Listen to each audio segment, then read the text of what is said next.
రాజన్న సిరిసిల్ల జిల్లా వేములవాడ పురపాలక సంఘం పరిధిలో ఒక వ్యక్తి చేసిన వింత నిరసన అధికారులను గంటల తరబడి ఉరుకులు పరుగులు పెట్టించింది.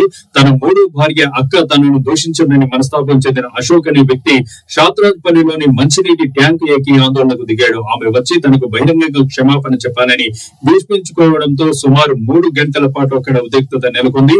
విషయం తెలుసుకున్న డీఎస్పీ శ్రీనివాసులు ఘటనా స్థలానికి చేరుకొని అతడికి నచ్చజెప్పే ప్రయత్నం చేశారు. చివరకు ఆమెతో క్షమాపణ చెప్పిస్తామని హామీ ఇవ్వడంతో అతడు ట్యాంకు దిగి రావడంతో అధికారులు ఊపిరి పీల్చుకున్నారు. వ్యక్తిగత గొడవలతో ఇలా అధికారులను ఇబ్బంది పెట్టడం పట్ల స్థానికులు ముక్కున వేలేసుకున్నారు.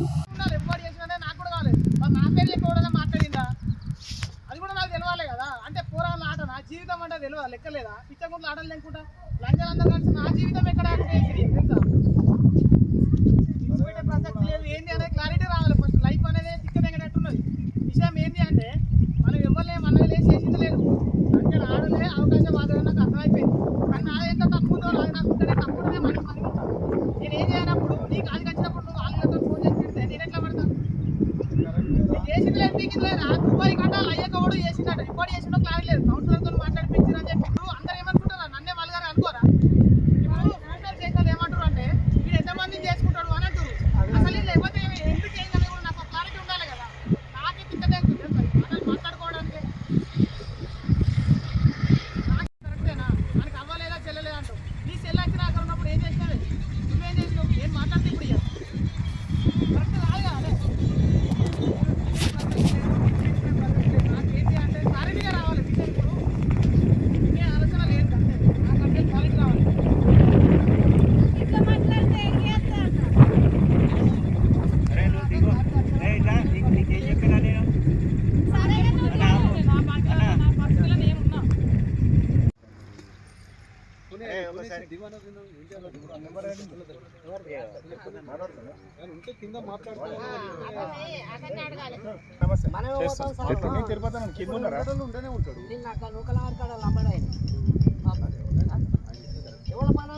ఎందుకు రా నేను ఉండగా మొన్న కూడా ఏం చెప్పినా సొంత అన్న లెక్క ఏ పని ఉన్నా నేను చేస్తా అని చెప్పినా కదా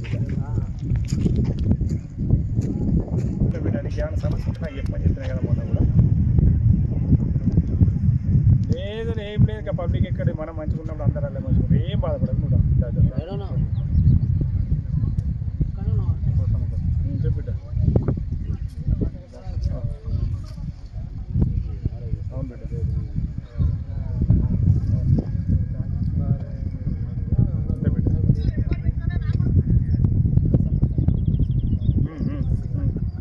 అవును ఓకే బిడ్డ. నాకు అవసరం లేదంటే ఆమె అయితే మధ్యలో ఏం చేసిందంటే బయట